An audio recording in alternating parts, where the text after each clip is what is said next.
Food का सभी के लिए अलग अलग मतलब हो सकता है। कुछ लोग इसे आसान तरीके से खाना पसंद करते हैं, कुछ लोग इसे इनोवेशन के साथ पसंद करते हैं। कुछ लोग तो ऐसे होते हैं जो एक ही खाने को अलग अलग तरीके के शेप देते हैं। इस तरीके की एक तस्वीर साउथ इंडिया के मशहूर खानों में शामिल है।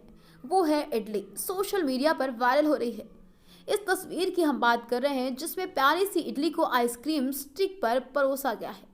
हमें यकीन है किसी को भी इस बात पर भरोसा नहीं होगा, लेकिन इसका सबूत आप वायरल हो रही तस्वीर से देख सकते हैं। वायरल तस्वीर सच में बेंगलुरु के रेस्टोरेंट की है, जहां इडली का नया शेप देखने को मिला। तस्वीर में देखा जा सकता है खाने की प्लेट में सांभर और चटनी के साथ एक आइसक्रीम स्टिक पर लाजवाब चावल केक परोसा गया। बता दें, इडली को चावल से ही बनाया जाता है। तस्वीर ने कई लोगों को अपनी तरफ खींचा। सोशल मीडिया यूजर अपना रिएक्शन शेयर कर रहे हैं। जहां कुछ लोगों को यह क्रिएटिविटी पसंद आई तो कुछ लोग हैरान भी रह गए।